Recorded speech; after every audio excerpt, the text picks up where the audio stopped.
Bonjour, Dominique, auteur du blog www.mandataire-imo.fr, coach pour les particuliers et mandataires immobiliers. Bienvenue sur la chaîne des mandataires qui se bougent.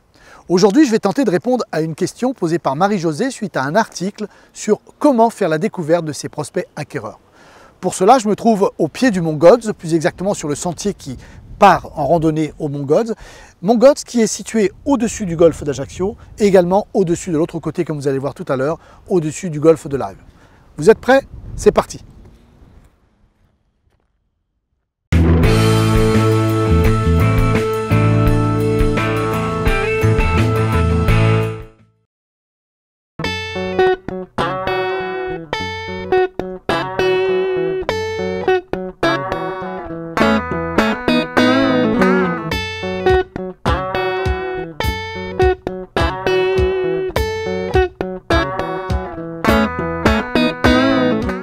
Alors la question de Marie-Josée.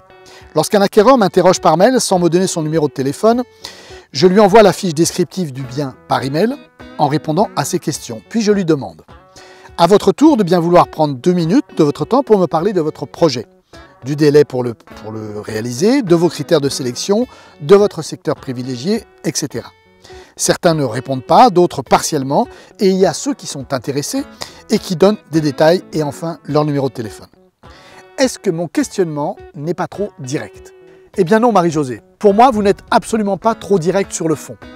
Notre rôle est d'aider un vendeur à vendre, mais aussi d'aider un acquéreur à trouver le bien qui lui convient. Et on ne peut pas aider quelqu'un qui ne veut pas l'être. Un acquéreur doit comprendre que si nous ne savons pas ce qu'il recherche, ni combien d'argent il dispose, nous ne pouvons pas l'aider. Nous ne sommes pas des porte-clés, notre travail ne se limite pas à dire bonjour, faire des visites, puis dire au revoir. Et c'est peut-être ce qu'il faut faire apparaître dans votre questionnement, c'est-à-dire en revoir un petit peu la forme.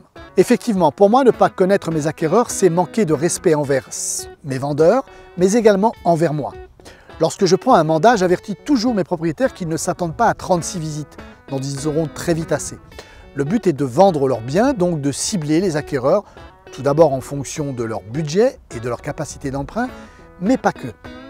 C'est ce que j'appelle respecter mes vendeurs. Ne pas les importuner avec des visites qui, dès le départ, seront inutiles dans le seul but de leur montrer que j'ai du trafic. Quant à moi, je préfère éviter de jouer les guides touristiques et me concentrer sur des acquéreurs en adéquation avec le bien visité. Donc n'ayons pas peur de poser des questions à nos acquéreurs avant de les emmener en visite. Trop content de pouvoir amener un visiteur à nos vendeurs, nous avons souvent tendance à éviter de questionner nos acquéreurs, pensant qu'on risque de les mettre mal à l'aise ou de les importuner. Eh bien, c'est tout le contraire. Si nous ne posons pas les bonnes questions, les véritables acquéreurs auront l'impression que nous ne nous intéressons pas à eux et que nous les prenons pas au sérieux. Faisons comprendre à nos acquéreurs que nous sommes là pour les aider et les accompagner. Commencez par poser des questions d'ordre général, puis petit à petit des sujets plus précis. Depuis combien de temps sont-ils en recherche? Leur profession, la composition de la famille. Et surtout, n'éludez surtout pas la question du financement. Connaître cette information est primordial lors du closing et pour la négociation avec le vendeur. Plus vous serez direct sur cette question, plus vos acquéreurs y répondront facilement.